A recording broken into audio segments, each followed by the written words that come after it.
Recently, I made a post on social media asking if you had an opportunity to ask our legal team a question, what would it be? As you can imagine, many people responded with very good questions. And I am so pleased to know that so many of agents in Ontario are involved and engaged in the process that has been undertaken months ago and is ongoing. I have taken the responses from that post and shared it with our legal team at McMillan. Today, I want to share the answers to those questions. I would like to introduce you to Adam Chisholm, who is leading our team of lawyers at the McMillan LLP. Adam has been providing legal assistance to agents who oppose the mandatory aspect of the Orwp. There has been a lot of interest and questions from donors about what is happening. There has also been a lot of media coverage through traditional and non-traditional means. And this video is just another way to share the news with you. So before we begin, I want to take a moment to thank Adam and the team out at McMillan for hard work on our case file and for giving their time and attention to this cause. Thank you, Adam. Now, if you like what you hear today, please share the video and donate to our legal cause, either through the GFN fundraiser or directly for e-transfers. Thank you so much. I'm so glad that Liz invited me to speak with all of you. It's really been our pleasure to assist many of the Orwp members who are opposed to the mandatory plan. I'd like to maybe start out by setting some guardrails for today. So in this video, I can't give advice to all 96,000 Orwp members. For that reason, we can't structure this video as Liz asking me your questions and me providing legal answers. Nothing I say in this video is intended as any waiver of privilege over advice we may have given or may be giving to certain members. What we did want to do is have a communication that would assist those of you who have contributed to the GoFundMe to understand some of the legal decision-making to date. What I'm going to do is respond to some of the issues that have been posted in the Facebook group. Thank you for those. Not in a one-by-one manner, but in a general form. Before I go further, I want to discuss the concept of legal privilege for a minute. Legal privilege attaches to communications about legal advice passing between lawyers and clients. That legal privilege prevents disclosure to other people. This goes beyond confidentiality you might be used to, in that most privileged communications cannot be compelled in most legal processes most of the time. This allows for complete honesty in the solicitor-client relationship. Privilege can be waived, however, by disclosure of privileged communications. So that means that in the course of this video, if I disclose legal advice, then that legal advice becomes accessible to everyone, including Orwp. So for that reason today, I will not be disclosing the substance of legal communications that have existed here. Overall, what we really want the members who have contributed to know is that our laser focus is providing value with respect to the legal services that we are offering, and only assisting people in taking steps that could be material. There are three facets of what we're looking at when we make that determination.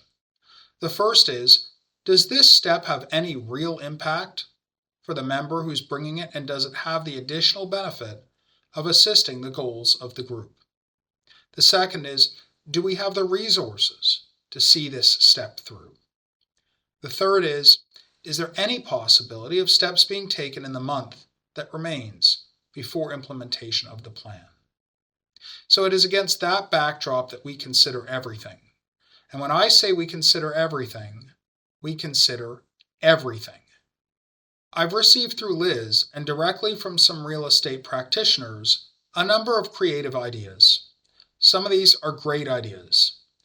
Some, however, fail at that first step because they're just not likely to be legally successful. I'm not going to talk about which ideas are legally tenable and which ones aren't, or who communicated what, but I would just say that in some instances, people's very well-intentioned ideas just aren't going to be successful. That can be a hard thing to accept when people have done their own work online or have their own sense of what the law should be. But it's not in anybody's interest for us to defer to an understanding which, while well-intentioned, may be bound to fail. The second step is really a practical one, and that's asking, do we have the resources to see a particular idea through? It's important to understand that all of our processes are client-driven.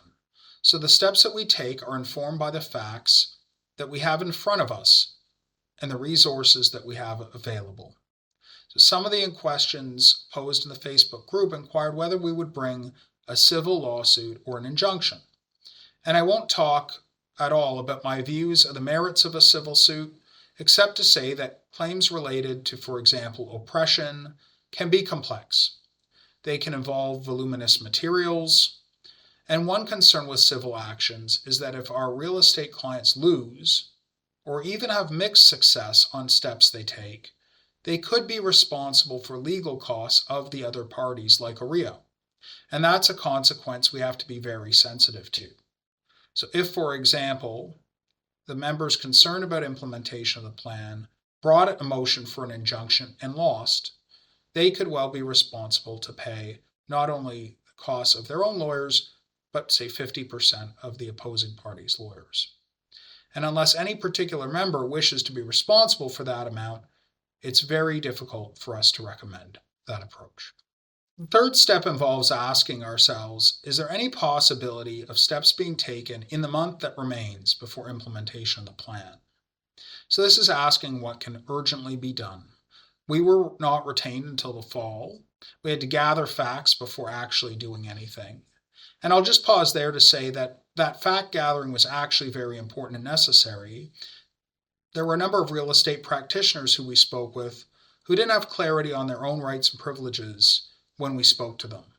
And it was important for us to assist those people in understanding their rights and making sure that any legal challenge brought with respect to the ORWP is based in fact. This is where a step like commencing a civil class action on its own unfortunately doesn't make a lot of sense. Class actions are just a process available for civil claims, so many of the concerns we just spoke about with respect to resources remain true in the class action context, and class actions tend to go on for a while. So what would really be needed is an injunction, and we've already spoken about why an injunction fails step 2. So what have we done, and what can it accomplish? I'd like to turn to some questions about the Human Rights Tribunal proceedings. Someone was told that there could be no legal action until you've experienced a loss, and that's an interesting legal point. I wonder if the member who brought that forward, has got some legal training or saw that online. In this case, what we have with the ORWP and the mandatory fee increase is we have an agreement that's already being implemented and contracts already being signed. So I'm comfortable with the idea that the applications that have been brought are not going to fail because there has not yet been some kind of effect on people because the plan is in the process of implementation. Another question that we received is, what will the cases accomplish, and do people need a lawyer for that, or can they represent themselves? And the answer is that the 2 cases that have been brought seek a myriad of relief that affects both the 2 individual members who filed the complaints, but also possibly other OREA members, in particular in relation to implementation of the plan. And so it's important for me to note here the content of the Human Rights Tribunal applications are merely allegations until they're proven at the tribunal, and until a decision is reached, the allegations are subject to response by OREA, and that's why we've not posted the applications for people to see. It's really just that at this point they are human rights complaints. If people wish to bring their own human rights complaints, they're of course at liberty to do so. For us, though, we get into questions of resource allocation, right? And we get into the fact that 2 complaints have been brought. But I don't want to be taken as suggesting to any member out there who wants to take any step that they should not do so. The question is, what can the fund that has raised money for legal support, what can it bear? And obviously, it may not be prudent use of resources to have 10 human rights applications, some of which are not founded on legal advice, kind of moving forward and drawing from that pool of funds. Another question was whether the Human Rights Tribunal, and this is the question that was framed, takes forever to hear applications, and how long will these applications take?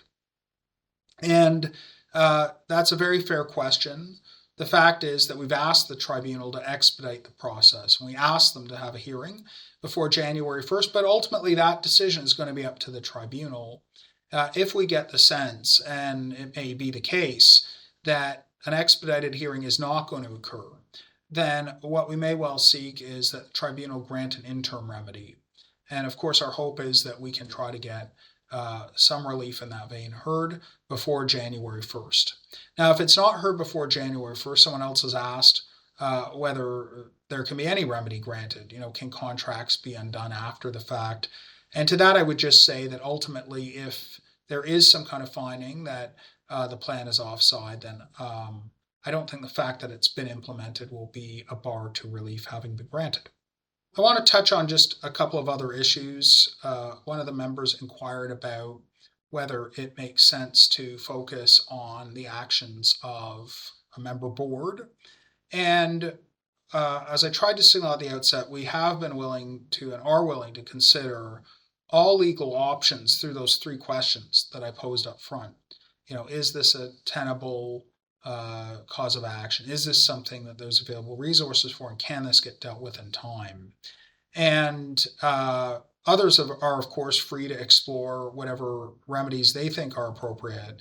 I have heard some, what I might say are honest misunderstandings about what kind of legal remedy might be available in some of these instances. And so I would just recommend to people that if they're going to proceed in certain ways, and ultimately, of course, it's up to you, but I will, of course, recommend seeking legal advice before starting a claim to make sure that what you're doing has merit and has a chance to be successful. I think the last question I'll address, and it's a point that is kind of directed squarely at us, where a member indicated that they had a concern putting their faith in lawyers. And I totally understand that. I hear that concern. That's why we're doing this Q&A. I also understand where that comes from, right? So part of this is you're not seeing the ins and outs of the legal advice. You're not participating in conferences had with members. You're not seeing the evaluative process each time. And I understand why that can be frustrating, especially if you've donated towards a legal fund and you haven't seen a remedy yet. All I would say is that having the benefit of legal privilege lets us weigh and evaluate even the worst legal ideas that are put forward by some AREA members. Okay, and it lets us do that without having to talk publicly about it. It, for time to time, we just get practical approaches given to us that just don't make sense from a legal standpoint. And that's okay. It's not, people aren't perfect. We don't expect real estate practitioners to have legal training or to have that background. And with respect to putting your faith in lawyers, all I can do is suggest to you that we're doing our very best to apply the framework that I spoke about earlier. If you feel that there's another step that should be taken, that is certainly up to you. I'm not telling you to not do anything that you think is appropriate and to defer to us. What I'm saying is we're doing our best to take the resources that we have that are devoted to contesting the ORWP and using them towards, an assessment of what is the best cause for members who have brought forward concerns that we think, have merit, can be dealt with, or at least we can push to have dealt with in a timely way. And that's what we're trying to do. That's what we're trying to accomplish for you. And we really appreciate all of the energy and efforts people are putting forward. But, even this video should not be taken as any attempt to tell anybody else what they should do. I want to get in front of you and help explain to you what some of the thought process has been and why some approaches, might ultimately just be more tenable than others. And I hope that this has been useful for you. Thank you.